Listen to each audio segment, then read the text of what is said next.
What's up, Hobby Maniacs? MBG here today with a look at the newest love for the cult Mechanicus. These are the Kataphron Battle Servitors, and I guess they also make the Breacher kit as well. So, pretty cool looking models. Everybody's been buzzing about these things since they were, basically revealed a few weeks ago.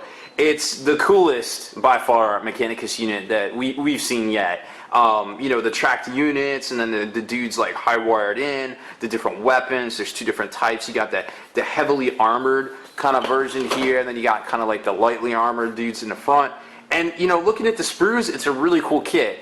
And obviously, if there was any doubts that these things were ever designed on the computer, you can just kibosh that right out the window with these, because it's very obvious the way they did the sprues on here. Kind of basically a lot of point and clicking, to say the least. So here's the box set. You get the 3 sprues, which I'm going to show you a little something special about those here in a second, and then 50 mil round bases. Not the 60 mil we're used to. These are definitely the 50 mil. So we've been seeing a lot more of those.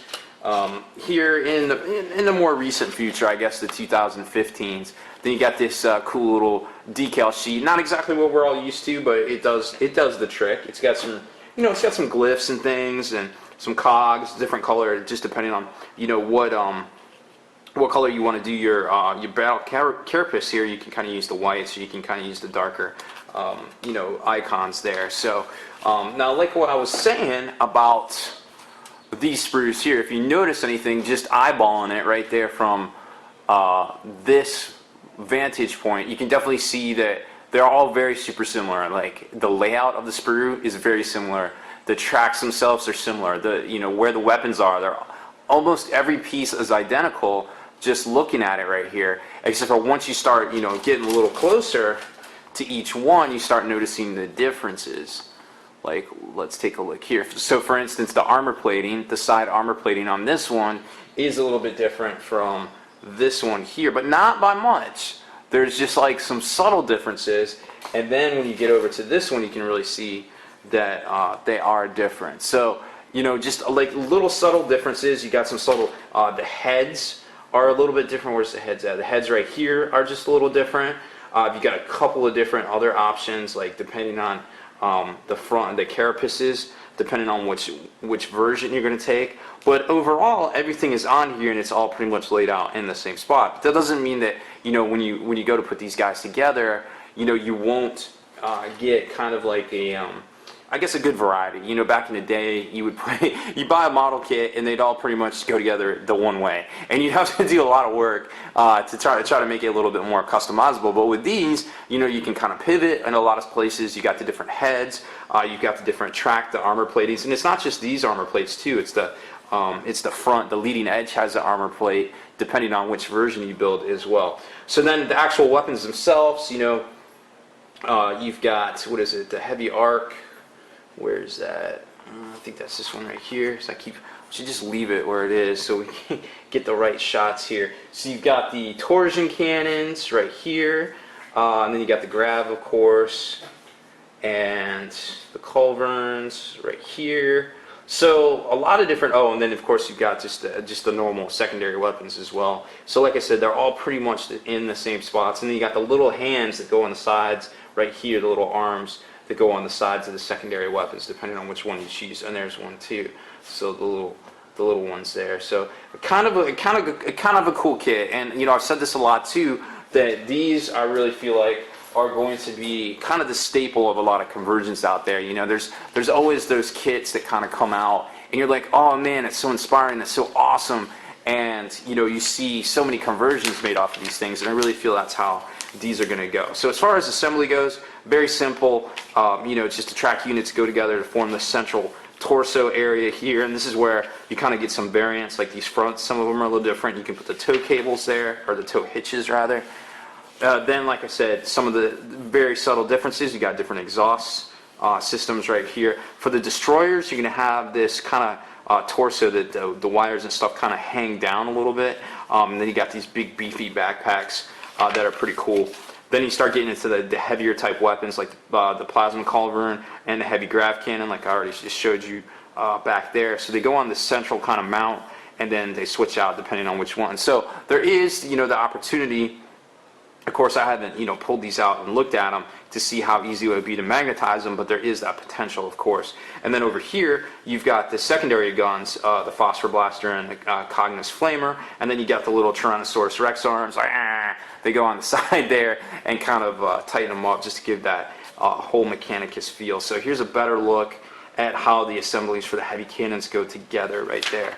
And then of course they have all the rules, not the complete rules, but they do come with it, so that's always cool to see. Now the other versions, the breachers here, they are a little bit more complicated. They have like some ammo feeds and things like that, and then they got the super small arms that go on this side, which we didn't see on the other ones, or you can do the arc claw on where the secondary weapon would go on their left hand. So very cool looking stuff. Like I said, even if you don't use all the pieces in here, they can definitely go towards some other Mechanicus conversions. If you're trying to duplicate and get the most buck for your most blast for your dollar with these kits, you could obviously, if you have a second set of treads, you can make a second set of dudes because it's going to come with a second set of torsos. But the problem is that you need this harness to actually put the heavy weapon onto.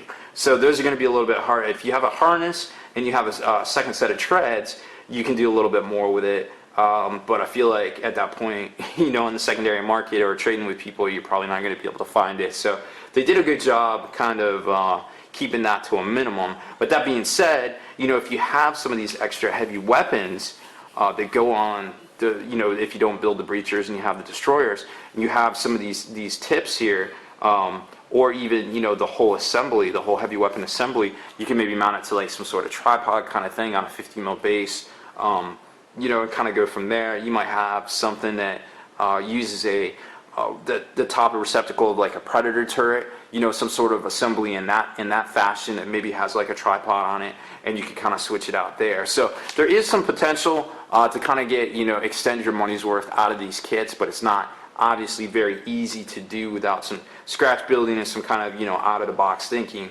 But great looking bits in here. I definitely see a lot of potential for these guys in the future, and the rules are pretty solid.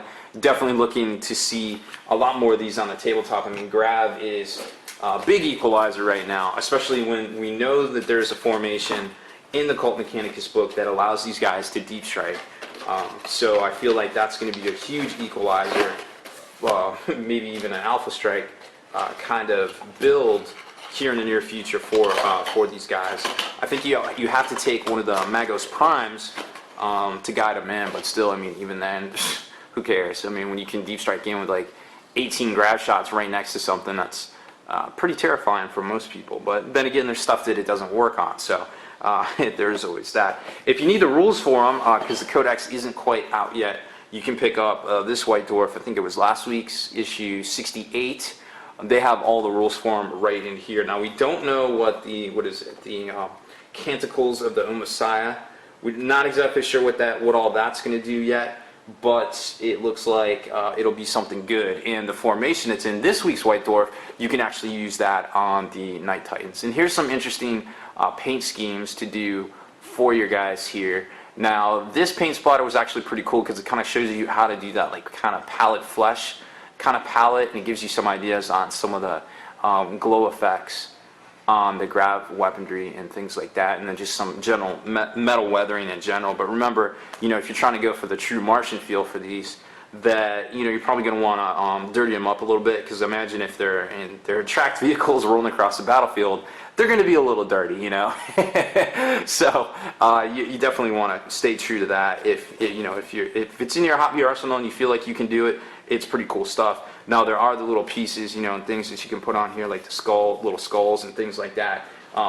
There's actually a base here. It looks like we were trying out some of the Martian dust, or whatever that new paint is, the technical, to kind of see how it works, and then dry brush it up. So that definitely gives you kind of a cool palette too that you could use for these guys. But overall, I think it's a really good kit. It's definitely going to make a splash in the scene. Like I said, we're still waiting on a few rules for them, but I think overall, prepare to see a lot of these guys. Minimum of, I would say, 3. I would say at the very least you're going to see 3 of these guys in squads, but I would say be prepared to see 9 of these at a time sometimes, it's going to be pretty nuts. But you know, it's just another thing that we all have to prepare for when, you know, we're playing competitively.